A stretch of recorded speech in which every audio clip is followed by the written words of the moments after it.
现在正是荷花盛开的季节，马上又要到中秋了，所以我挑战自己做了荷花酥，顺道还做了桃花酥。今天给大家分享一个100%详细的零失败的食谱，如果你愿意动手的话，中秋节也可以做出美美的荷花酥和桃花酥。先做水油皮，把水油皮的这些材料放在一起，然后给它揉成一个尽量光滑的面团。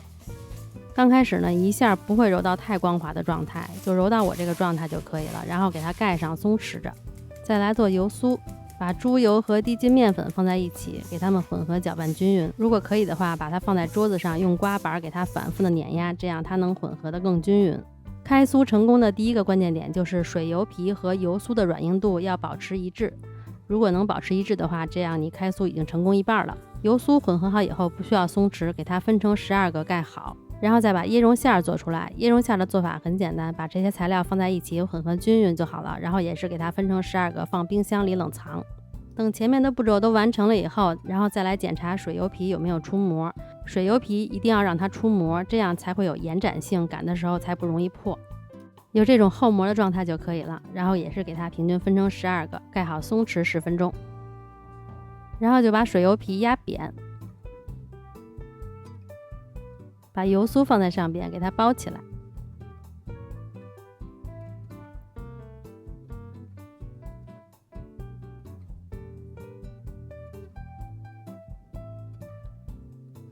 这个封口呢，可以留得厚一点，然后一定要给它捏紧，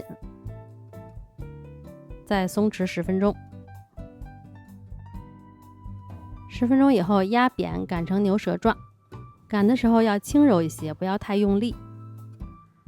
然后翻过来，封口处朝上，给它进行一个3折，然后再次松弛10分钟。然后把光滑的那面朝下，再给它擀开，再进行一个3折，再松弛15分钟，然后就可以包馅了。把它再按压擀开，擀成内馅的2倍大。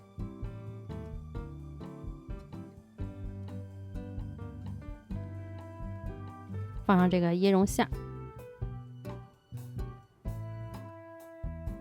这个封口一定要给它捏紧。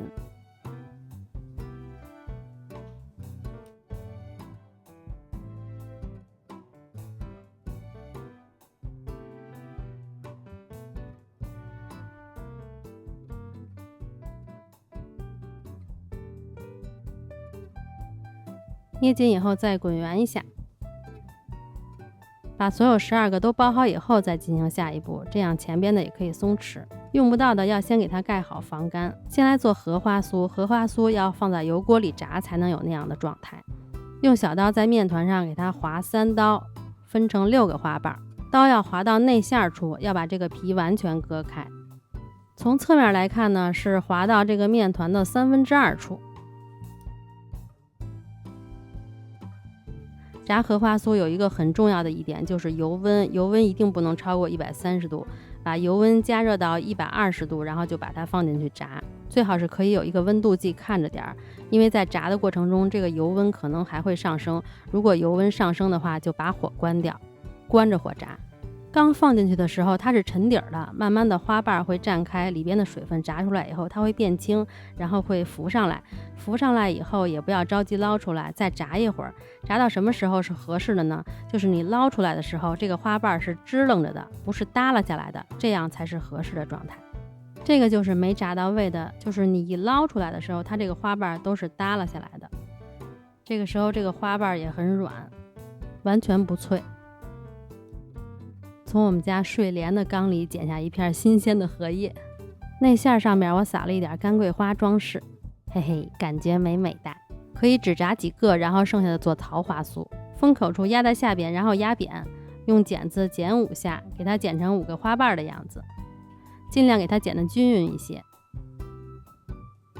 剪开以后把最外边捏一下，给它整成花瓣的样子。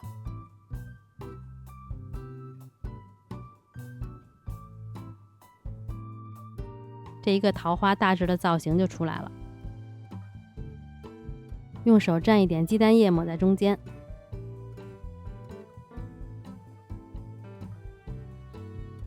再撒上白芝麻，黑芝麻也可以。